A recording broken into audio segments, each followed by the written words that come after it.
Of West Alabama, have you heard the news? The Bank of Moundville, which was established way back in 1907, offers personal loans of all sizes, unsecured and secured, with competitive interest rates. You can contact them today at 205-371-2227. Once again, that is the Bank of Moundville, 205-371-2227, or go by and see them in downtown Moundville. They are an equal housing lender and a member of the FDIC. Just ahead on this edition of the Stingray Show, we are going to take you way back in time and talk with a former Alabama head coach who coached at the University of Alabama back in the mid to late 80s. Head coach Bill Curry will join us on this edition of the Stingray Show. Guys, we've got a lot to cover. This is going to be a great interview, so let's get things rocking and rolling. Hi, this is Tim Brando with a reminder. Those of you on Tide 100.9, look out. You're about to feel the buzz of Stingray. This is Stephen Ray, a.k.a. Stingray, coming to you live from Tuscaloosa, Alabama. I'm Heath Hopkins. I'm here in DeSoto County, Mississippi, right outside of Memphis, Tennessee. You know, Mark, I'm going to put you on the spot. Do you feel that responsibility to pay it forward and give some kid a chance coming up in the ranks, kind of like Tony did for you? Why do you think I'm talking to Stingray tonight? Thank you, man. I appreciate that. No, I mean, look, no. Hey, Stingray, here's the deal. When you get involved with Texas, it's like getting married to a stripper.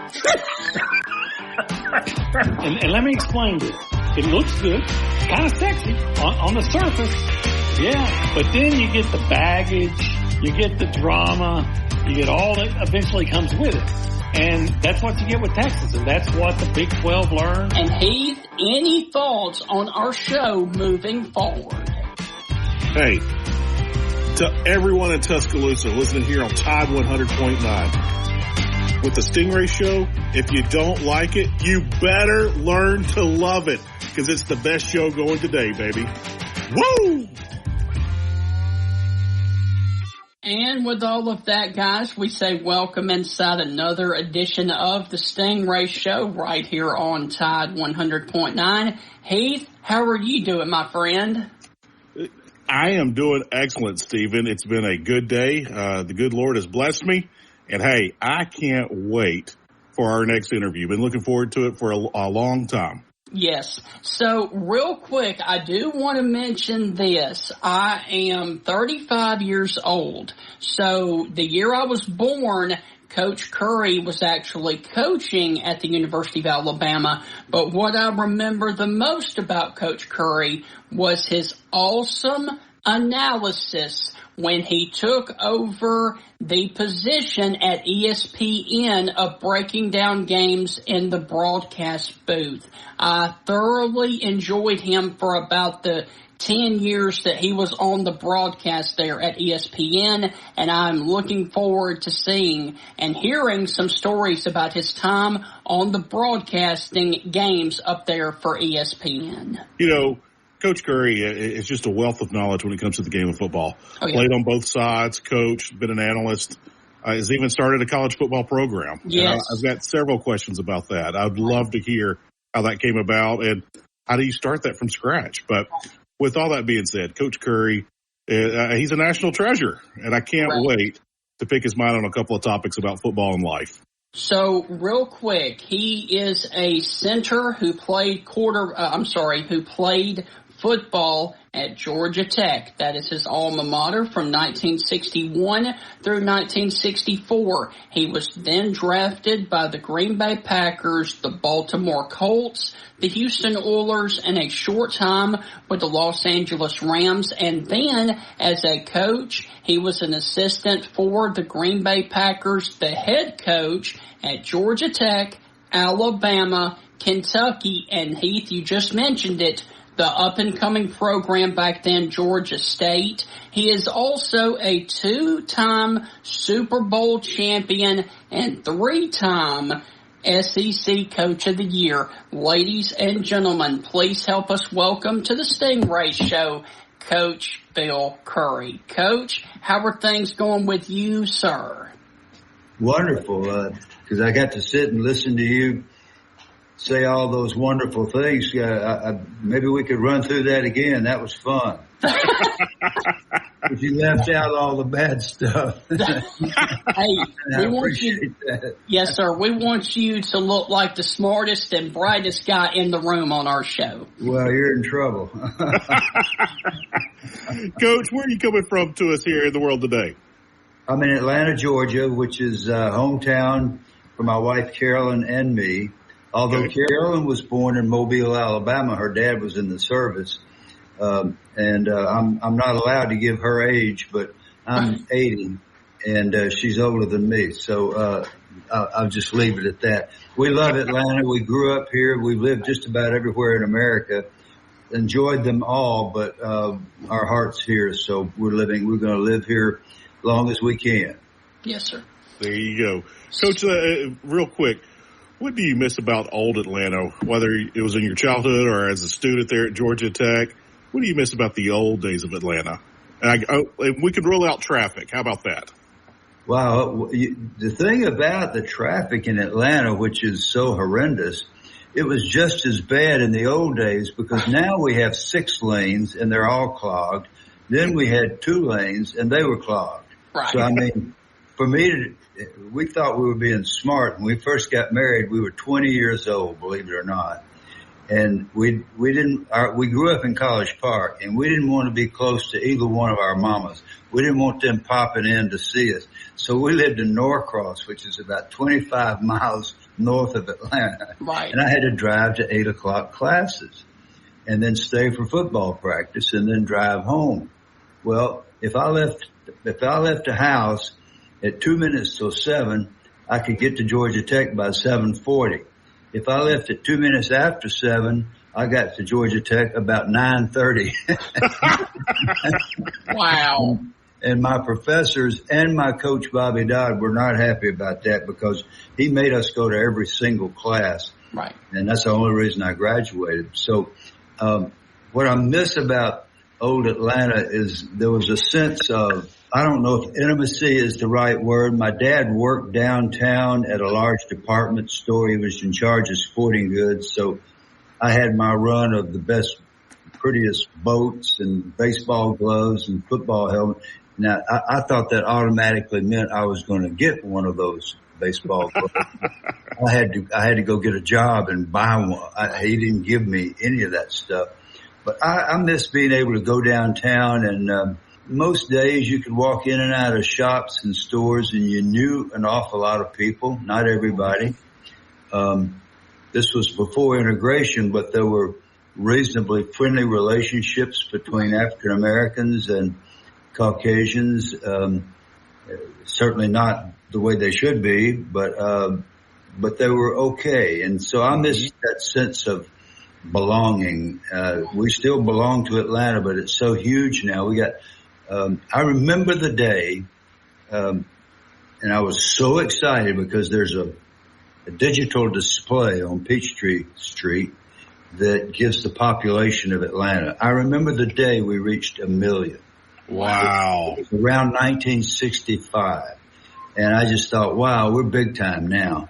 Well, yeah, we're big time. All right. Now we got 6.7 million and that's too many. That's too many. And yes. I'm glad everybody's here. But man, there are a lot of issues that come up when you have a population explosion. And I don't know if this is true, but it feels this way to us.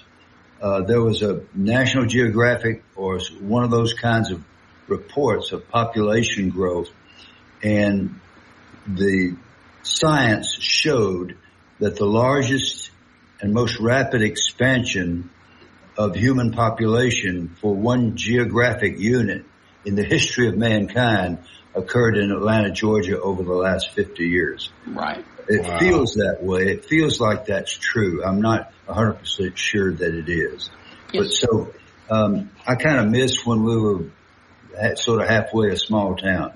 Right. Are you guys in the mood for community goods and great barbecue? That's what you'll find at the Coker Market, located in Coker, Alabama, at the four-way intersection off of County Road 140. Their hours of operation are Wednesday through Saturday, 11 a.m. until 7 p.m., and their menu items include the Midnight, which is smoked ham, smoked pork, Swiss cheese, Creole mustard, mayonnaise, and a pickle, grilled on French bread. That sandwich is absolutely amazing. Make sure you go and check out the Coker Market right there at the four-way intersection in Coker for amazing food and community goods. On that note, guys, we got to take our first break, and when we come back, we are going to continue the interview with former Alabama coach Phil Curry.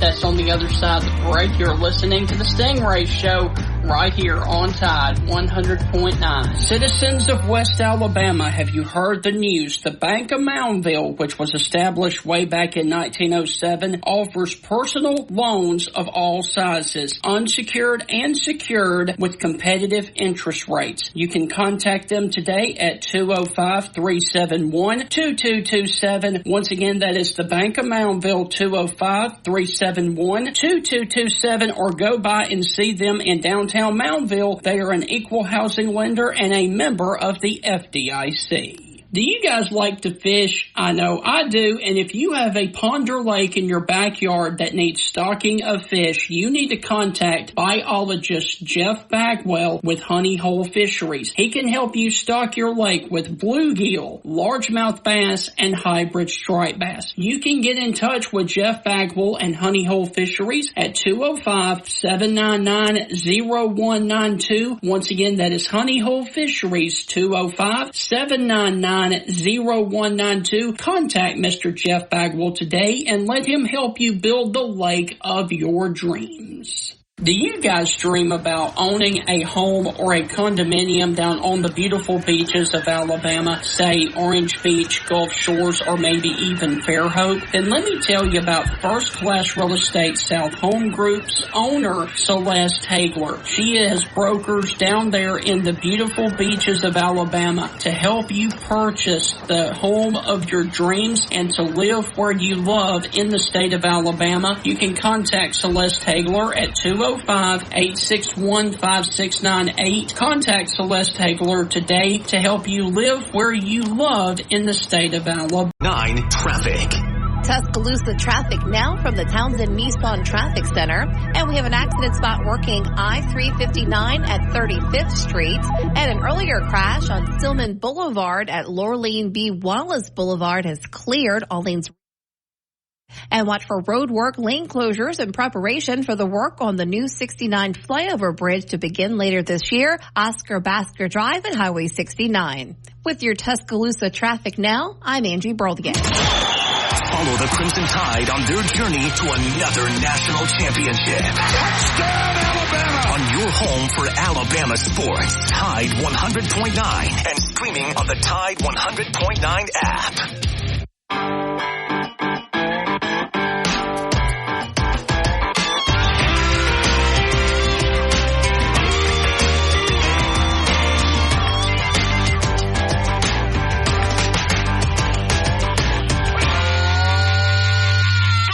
So, Coach, getting back to college football, you were a coach for a long time. If you were a coach today, how would you go about handling the NIL situation and, of course, the transfer portal? I would call Nick Saban and beg him to tell me what to do. That's probably the wisest answer I've heard, Coach. Honestly, we've gone off the rails. Right. When I say we, I'm talking about all of us now. I'm talking about right up to the United States Congress. Somebody could have acted. Yes, the players deserve to be compensated. I don't begrudge anybody. In fact, I was president of the NFL players when we had a strike about issues like this. Mm-hmm. We got wasted by the owners, but then later the players prevailed, and you see what's happening now with player salaries. Well, the college guys are being compensated, and they should be, but there's no regulation. There's no framework. There's no right and wrong. I mean, people have been buying players for 100 years. Let's not kid ourselves. Now it's legal. Yeah. So I wish we were organized. These things. And then there's this, the jealousy factor. I'm a Georgia Tech guy, and I loved coaching at Alabama, but Georgia Tech had one great player 2 years ago, Jahmyr Gibbs. Yeah. Alabama the last 2 years. Who could blame him? I mean, I don't blame the young man. I don't blame Alabama or Coach Saban. It's just the system, and it was an economic decision, obviously. And Gibbs has been very gracious in thanking Georgia Tech for giving him his beginning, but we certainly would have benefited from his presence the last couple of years. That's going to happen a lot. And I think, bottom line, I think the rich are going to get richer and the poor are going to get poorer. That's what I think is going to happen. Yes, sir. Jackie Sherrill used to talk about for ages, back in the 80s and even in the 90s, that this is all heading to a mega conference. Everything's heading to, a select few in Division I football. He's been screaming it forever. Yeah. And no one really put too much weight into it. Now I'm starting to see what Coach Sherrill was talking about. With all that being said, how can we save college football? I wish I knew. It'd be simple to give a glib answer. Will we do this and put that restriction? I don't know. One of the hardest things for a coach to say is, I don't know. Right. Because we're supposed to have all the answers, and that's how we get in a lot of trouble, a lot of us. I wish I had, I wouldn't really know where to begin, except that I think because the NCAA is basically helpless now. Right. First of all, Jackie's predictions coming true more rapidly, I think, than any of us thought it would. I mean, who in the world would have thought the Big Ten would have West Coast teams? So if you're on the women's soccer team at UCLA, you're going to take a little trip to Michigan to play a couple of games, I mean, with your women's soccer team. I got granddaughters that have been athletes. I just don't know if that's smart. Just right. time away from class and all that sort of thing. And you could say, oh, well, the football teams have been doing it forever. Yes, but the football teams were geared up with the right tutorial assistants and all that sort of thing. All that's going to have to develop now for the athletes in the, how shall I say, well, what we call the Olympic sports. That's the polite word. Right. And it's all, and the coaches think that there's an awful lot of unanswered issue out there. So, and that comes from coaches that are highly successful and that are going to keep being successful. I'm not at liberty because I didn't ask their permission to quote them, but everybody's worried. Yes. Wow. Well, Coach, kind of staying on topic of this, where can we go to just make it a little bit better? What would be a good step, or infrastructure, I guess is the word I'm looking for. What is the step that we can make the college game better right now? Just the smallest step, that whether it promotes NIL, promotes the transfer portal, helps the athlete, helps the coaches, helps the university, helps everybody involved. It's a win-win. And I don't even know if there's one thing out there, but if we could just do one thing, what would you say it could be? I'll throw this out there for you to kind of get it going. I've always said, hey, make sure that you letter first before you get a penny of NIL money. This will clean up the recruiting part of it a little bit. And maybe you have to be on campus for a year before you can receive a penny of NIL money as well. Maybe that would have stopped the Gibbs thing from Georgia Tech to Alabama. But what's something that you think could help everybody involved? Well, the ship's already sailed on the answer to that, because some forethought, some organization, some structure would have helped. And now it's out the gate, because you're not going to convince powerful groups of alumni that are sitting on $500 million and they want to help the program. They want to win. They want to see the stadium stay full or get full. You're not going to I don't think you're going to dictate, okay, here's what you can do and what you can't. I don't think it would make any difference, especially since it's all legal now. You're not even going to risk NCAA probation because the NCAA doesn't have anything to probation about. And my answer is going to sound really idealistic, but it is what I believe. I went to Georgia Tech at a time when I didn't belong there academically. I was not a good high school student, and Coach Dodd promised my mama he'd make me go to class. By golly, he was true to his word. I mean, you didn't dare cut one class. We had Saturday morning classes. I'm not making this up. Oh, wow. I might have calculus and physics at 8 o'clock and 9 o'clock on Saturday morning and play Alabama at 2 o'clock. Wow. And you better be in those classes under Coach Dodd.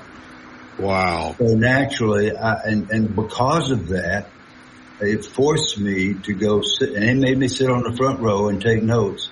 And I actually was able to compete at a school where ordinarily I would not have been able to, and I graduated, and I owe everything I've got to Georgia Tech. Right. And what I would like to see, and I think it's probably whistling in the wind, but emphasis on the earning the degree and the academics, with everybody making the agreement. This is what we're going to do and how we're going. I'm talking about coaches now. Because coaches can come together and make these kind of commitments. Whether the guys would want to, I have no idea. They may laugh at me. There's Curry shooting his mouth off about academics again. But it made the difference in my life, and we've had reunions with the players I had the privilege of coaching. We've had reunions at all the schools that I've coached, and I've had a chance to meet with my guys, which next to my faith and family, that's the biggest thrill in my life, is getting to meet with the guys that paid the price to play this tough game, really tough game that we play. But also they graduated, and to hear the things they say about having those degrees. So maybe I'm idealistic and foolish about it, but I would love to see that be emphasized. Coach, you played college football at Georgia Tech during the early to mid 1960s. What is your fondest memory of your playing career there at Georgia Tech? Well, first I'll tell you my least favorite memory. Okay. I was in the fourth game of my fourth year, and I had not started a game at Georgia Tech. I had not played more than 25 plays in all those 4 years. We were at Knoxville, and there was 90-something thousand. Even then, their stadium was the biggest one. And the starting center got injured, so I ran on the field. I had just gotten my hand out of a cast. I had broken my hand. It had just gotten well. Right. And so we got stopped, and so it was fourth and long, so I had to snap the ball to Billy Lothridge, our Heisman Trophy candidate, and who later led the NFL in punting. He was a great punter. But he didn't get to punt this one because I decided I had to throw this ball really hard because my right hand was probably weak. I threw it about 35 yards over his head. Oh no. So every time ESPN did a game in Knoxville, I announced that nobody here knows who holds the record for the longest long snap in the history of this stadium. Unfortunately, it's Bill Curry. And my young wife was sitting in the stands with my parents, and Carolyn's not an emotional. She doesn't cry at any. She burst into tears when she saw it, where I had snapped the ball all the way into the end zone. So that's my least favorite memory. So, Coach Curry, hold that thought because we are up against another break. And when we come back, we are going to dive further into the coaching career of Bill Curry. That's on the other side of the break. You're listening to the Stingray Show. We will be back in a flash. How would you guys like to try a caramel cookie butter hot chocolate? Hey, you guys ordered the Blitzen so much at Strange Brew Coffee House over the holidays until Strange Brew made the Blitzen a permanent addition to Strange Brew Originals. Hey, it's cold outside, it's wintertime, you probably need a pick-me-up or maybe even something to warm you up.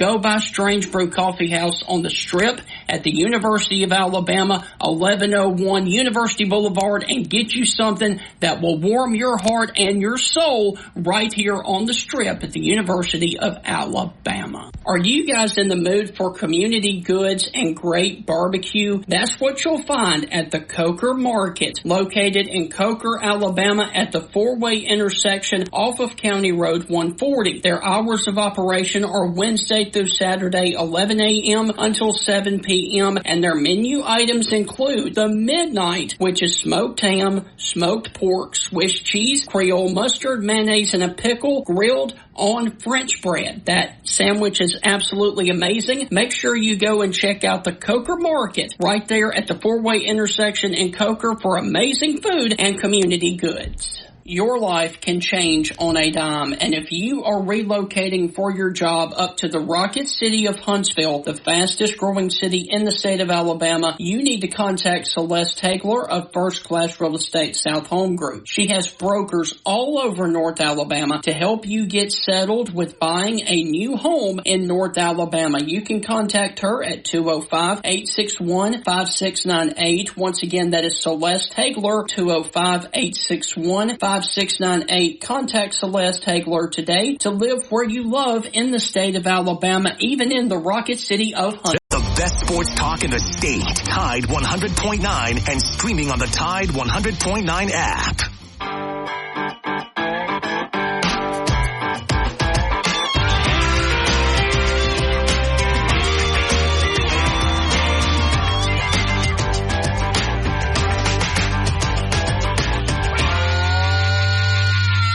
I'll say this, Coach, before we get going again.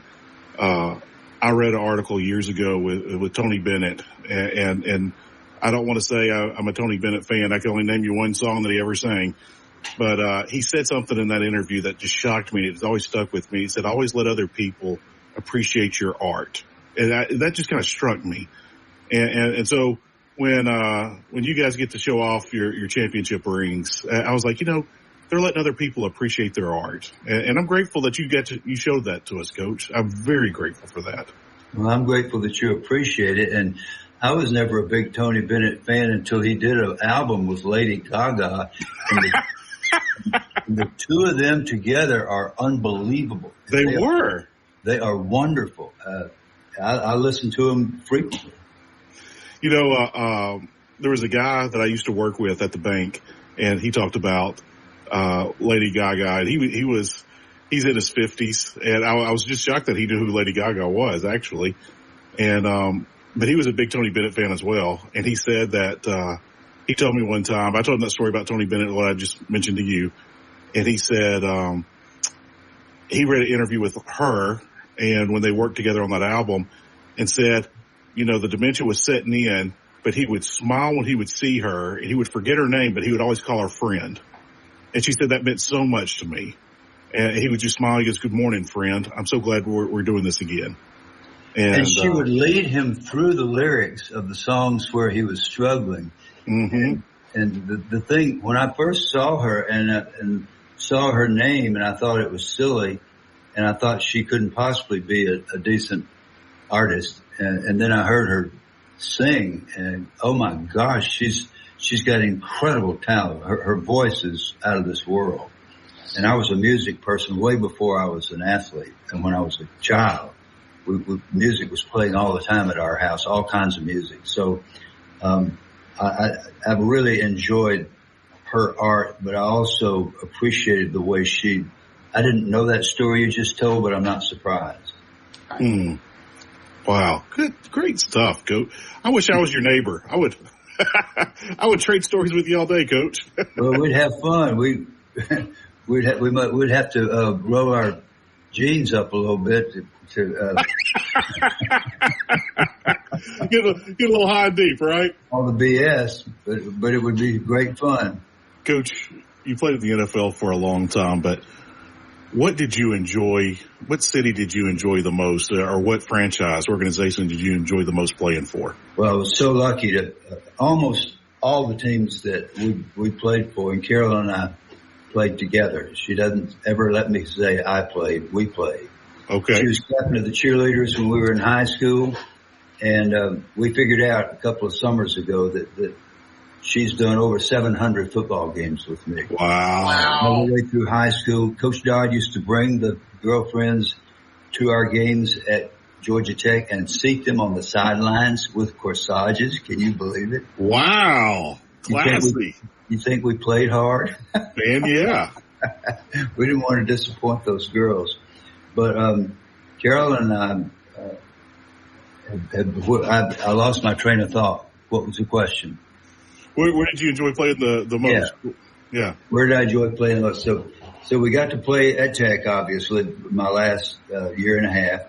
Then drafted by the Packers. I was drafted in the last round. I was so engaged in the NFL that I did not know they were holding a draft.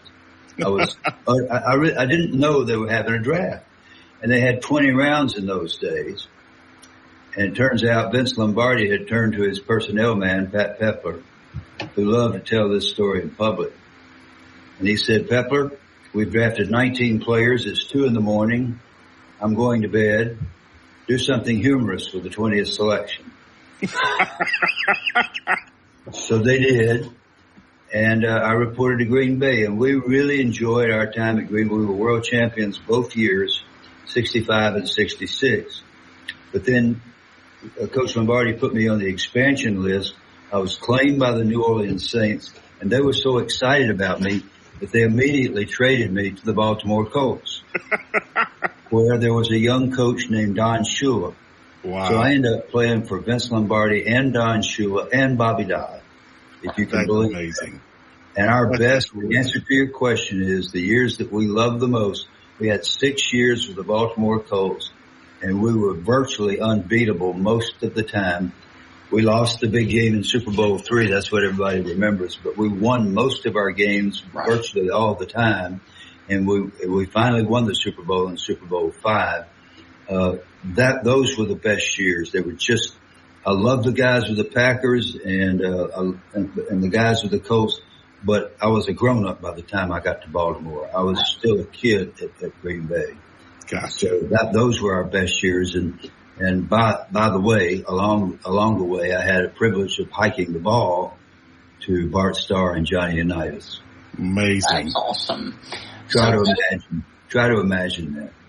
So, Coach, you just talked about it. You guys lost to another Alabama legend, Broadway Joe, Joe Namath. What was it like playing against Broadway Joe, and what happened during that game that you guys stunningly lost? We were 15-1, and the only game we lost was to Cleveland, and we had just gone to Cleveland in the NFL championship and beat them 34-0.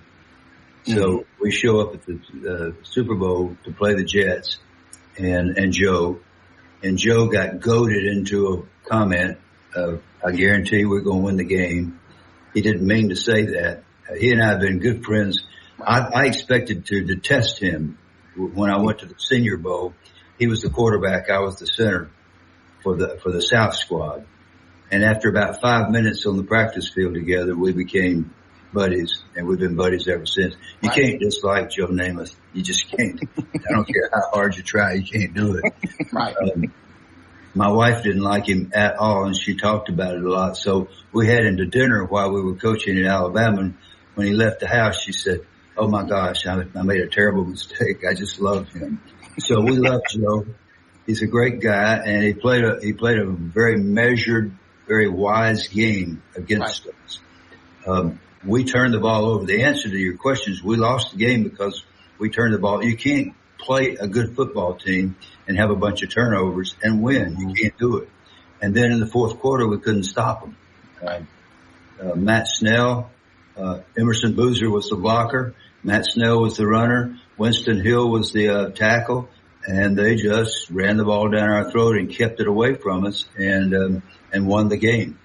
So there's nothing you can say about it except congratulations and try to get ready for the next one. And 2 years later, we managed to win, although we didn't play decent offense against the Cowboys either. Our defense won the game in Super Bowl V. Coach, you've played for some legendary coaches, and I won't dare ask you who was your favorite, or anything like that. But what is one thing a coach told you that just stuck with you and you say those words to you every day or most days? The thing that I most treasured hearing came from Don Shula, and I think it's the key to why he won more games than any other coach in the history of the league. In the middle of the second quarter, I clipped a guy right in front of our bench on an 80-yard punt return. And Shula ran on the field. He crossed the white line, which was hostile territory. And, if you're an NFL player, you're taught, hey, if you cross that white line, you better be ready to suck it up and hit people. He grabs me and screams some stuff in my face. And because he crossed the white line, I screamed some stuff in his face. Equally execrable verbiage.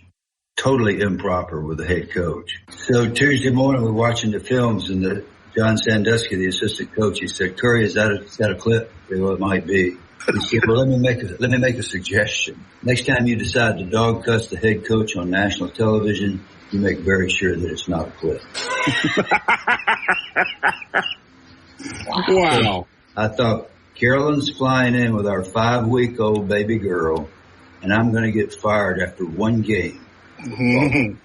So I went and found Coach Shula. He took me in the equipment room. I'll never forget it. And I said, "Coach, I was totally out of line. I should have never responded to you that way. You jumped me and grabbed me. You crossed the white line and all that, but that's no excuse, and it will never happen again. I promise you." You know what he said? He smiled. He said, "I kind of like that. Just don't clip the guy."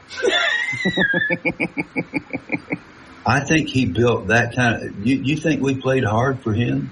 Oh, absolutely. He gave me one chance after another. He wanted me to try to play linebacker, and I just wasn't good enough. So he put me back at center and gave me a chance to have a career. I owe my career to Don Shula. He did this remarkable thing, and I have never forgotten those words, that not only did he forgive me, but he encouraged the ferocious attitude. Just keep your mouth shut and don't clip people. I've never forgotten that, and tried to pass that along to our teams.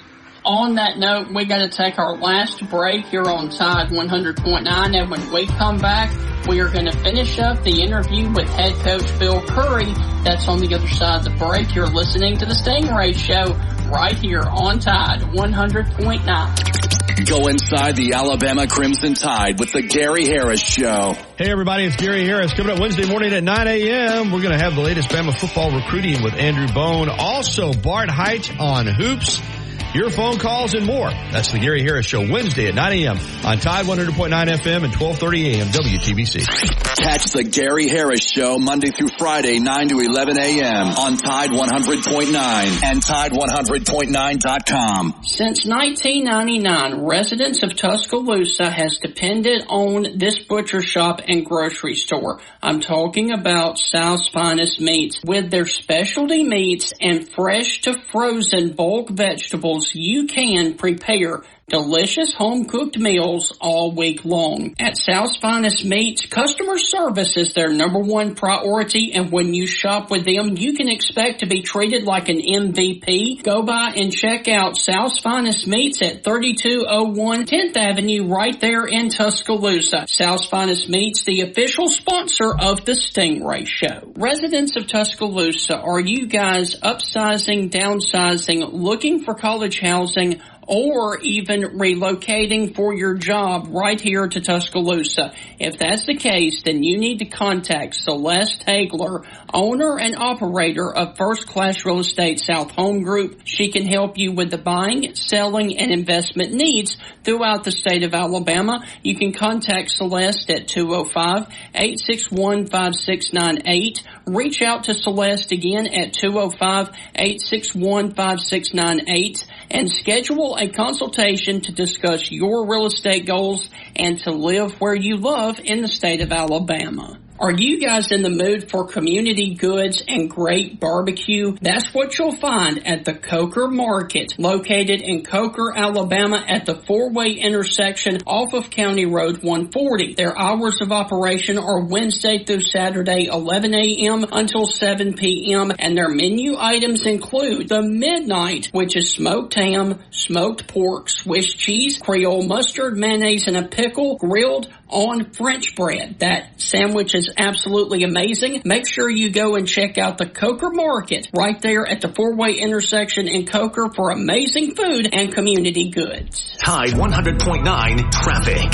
Tuscaloosa traffic now from the Townsend Nissan Traffic Center. Good evening. Right now, we're not seeing any problems or accidents. A good flow across the board. Just a reminder of road work continuing on McWright's Ferry Road. It's being extended down to Rice Mine Road, and a new bridge spanning the North River will be built, so expect delays. Also, watch for road work on Oscar Basker Drive at Highway 69. Lane closures in preparation for work on the new 69 flyover bridge. With your Tuscaloosa traffic down, I'm Angie Berthier. Catch every game and every moment right here. This is your home of Alabama sports.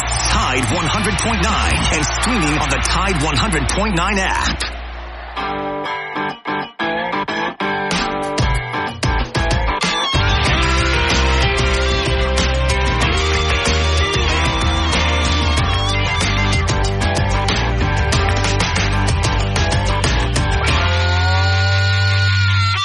Since 1999, residents of Tuscaloosa has depended on this butcher shop and grocery store. I'm talking about South's Finest Meats. With their specialty meats and fresh to frozen bulk vegetables, you can prepare delicious home-cooked meals all week long. At South's Finest Meats, customer service is their number one priority, and when you shop with them, you can expect to be treated like an MVP. Go by and check out South's Finest Meats at 3201 10th Avenue right there in Tuscaloosa. South's Finest Meats, the official sponsor of the Stingray Show. So, Coach, in 1987, you became the head coach of the University of Alabama. What ultimately drew you to Tuscaloosa and to become the head coach of the University of Alabama?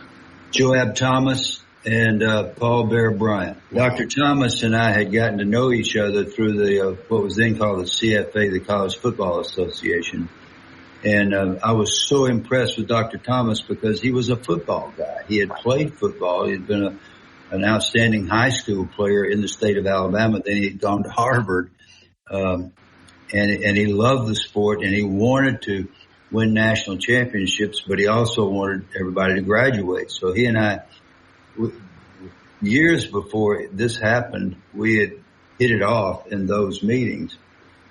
Ironically, right after my senior year at Tech, I played in something called the Coaches All-America game, sponsored by the American Football Coaches Association. Mm-hmm. And at the time I played in it, it was in Buffalo, New York. They later moved it to Atlanta and then to Lubbock, Texas. But we played in Buffalo. Now, try to imagine this. Our head coach was Ara Parsegian. The defensive coach was Bump Elliott of Michigan. Wow. And the line coach was Paul Bear Bryant. Wow.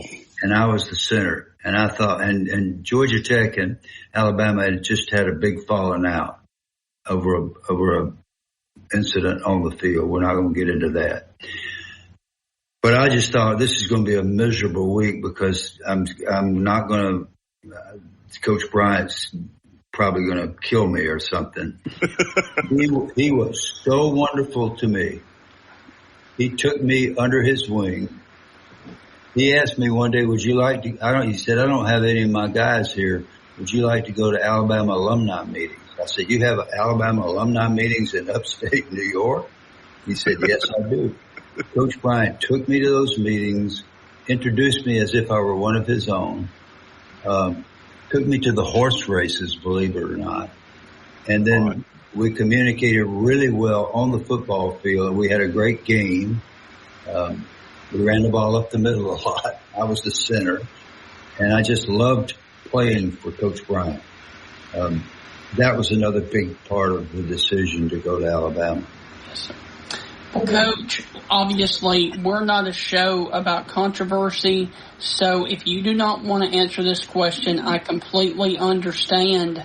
But in September of 1988, you refused to fly Alabama down to Texas A&M to play because of Hurricane Gilbert. And Coach Sherrill claimed that the hurricane was an excuse because your quarterback was injured. Would you please walk us through that entire fiasco? Well, it was really not a fiasco. It was the largest hurricane in the history of the North American continent. And I called the National Weather Service. Okay. We did. Steve Sloan, Dr. Thomas, all of us, all of the above, called the authorities who make these kinds of predictions. And I called a friend of mine who was the president of Delta Airlines. Every single one of them said, don't you dare get on an airplane and head toward that storm. Okay. Under no circumstance, no football game, no nothing. You're risking the lives of every person. Meanwhile, our people who normally travel with us, they all called and canceled. They didn't want to get on an airplane. Okay. And our players were terrified. And there was not a way in the world that we were going to do that. So, the injury to David Smith was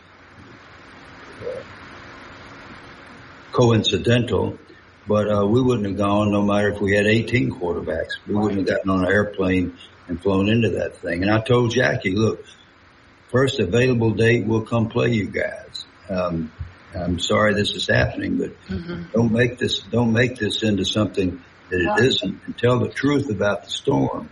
The storm, we are told, is incredibly dangerous. Now, as it turns out, the storm turned and moved, and it would have been okay to be in College Station on the day of the game would have been played, but nobody knew that. Wow. So it's a matter of getting the scientific information and telling the truth. Coach, look, man, we really do want to thank you immensely for this wonderful interview. You have definitely knocked it out of the park. And before we let you go, is there anything that you would like to give a shout out to or tell people where they can follow you on your social media accounts? Well, thank you so much. No, I think we've exhausted my limited supply of knowledge this morning. But I have really enjoyed your interview format as much as anybody I've ever talked to, and I mean that. And all I would say is, in this time of deep, deep controversy and division in our nation, my wife sits and says, why in the world would 80,000 people show up in Tuscaloosa or Kansas City or wherever to watch this foolish game that we love so much? Why did they do that? One reason is because when you form a team and you go in the locker room or in the huddle, there is no racism. There is no sexism. There is no misogyny. There's no anti-Semitism. You don't, because these are your teammates. Yes, sir. And you love each other. Look for that. I would beg folks, look for that, because you'll see it. If you want to know who's going to win the Super Bowl, that's who's going to win it. I don't know the name of the team, but it'll be the team that makes a decision to love each other despite the skin color or the religion or the politics. And that's easy to talk about and tough to do. But when you do it, there's nothing like it in the world. Yes, sir.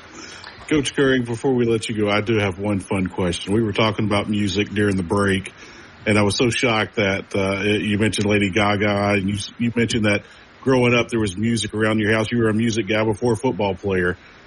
Coach, what's some of the music that you really enjoy listening to? Because I think a lot of people would enjoy hearing that.